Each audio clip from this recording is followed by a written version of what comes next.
مجھے عباس کا جانا سناتے رہنا. سکینہ دیکھی کہتی بابا میرا چچا میدان میں پہنچ گیا.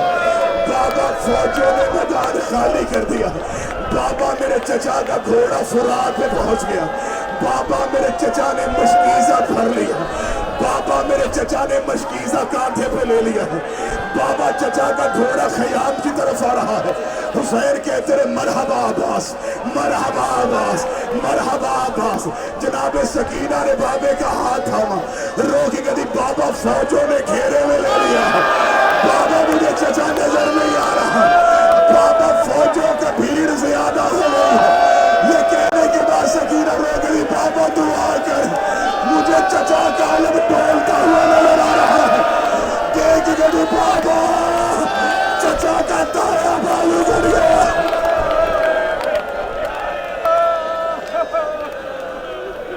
بابا چچا کا بایاں بازو کٹ گیا. ماتم کرتے گریے میں مجلس جائے گی. یہاں سے خشک آنکھ لے کے کوئی نہ اٹھنا. دو قبروں کے درمیان بیٹھے. اللہ جانے کہاں سے گزر گئی ہو گئی فاطمہ بال کھول کے. یہیں پہ رو رہی ہوگی علی کی بیٹیاں. تیری خشک آنکھ دیکھ کے زہرا یہ نہ کہہ دے تو نے گھوڑے سے اترتا جو نہیں دیکھا تھا. تجھے خبر تو نہیں کہ امت نے کیسے گرایا تھا. میں ہاتھ باندھ کے دو قبروں کے درمیان معافی مانگ کے دونوں کی قسم کھا کے جملہ پڑھنے لگا ہوں. اے بر صغیر پاک و ہند والو, ہم منبر پہ ڈرتے ہوئے سناتے ہیں کہ انہوں نے عباس کے بازو کاٹے تھے. مجھے قبر عباس کی قسم ہے مقتل کے دنوں نے عباس کے پاؤں بھی کاٹ دیے تھے. انہوں نے عباس کے بازو بھی کاٹ دیے تھے. حسین کے پہنچنے سے پہلے عباس کی لاش ٹکڑوں میں تقسیم.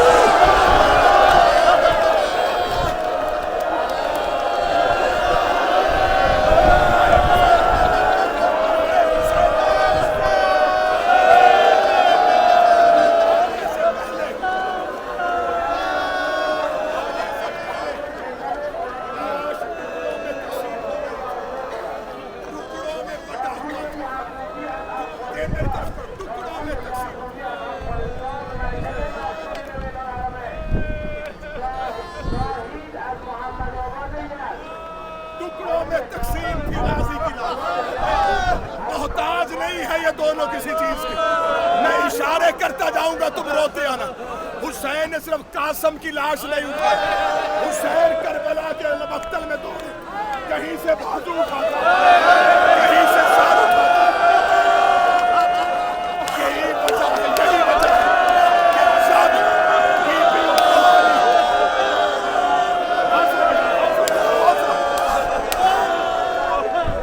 یہی وجہ ہے, آخری صدر پڑھوں, یہی وجہ ہے کہ جب بی بی ام البنین عباس کی ماں پہلی بار کربلا آئی, بی بی قبر عباس پہ گئی, کہتی باقر کہاں ہے؟ اماں عباس کی قبر پہ. رو کہتی نہیں جانا, حسین کی قبر پہ لے کے جاؤ, میں حسین کی ماں. مولا حسین کی واضح اماں ام البنین پہلے عباس کی قبر پہ جائیے. بی بی کی آنکھوں کی بینائی نہیں تھی. اب اشارہ کروں گا اسی طرح. باقر نے ہاتھ تھاما, عباس کی ماں قبر عباس پہ آئی, آ کے بیٹھ گئی, قبر عباس پہ ہاتھ مارے. رو کے دی باقر یہ تو اصغر کی قبر ہے.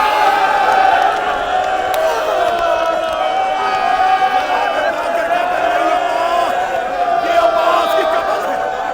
رو کے کہتی میرا عباس گھوڑے پہ بیٹھتا تھا, پاؤں زمین پہ لگتے تھے, قبر اتنی چھوٹی کیوں ہے؟ باقر نے گریبان پھاڑا, رو کے کہا اماں حسین کی آنے سے پہلے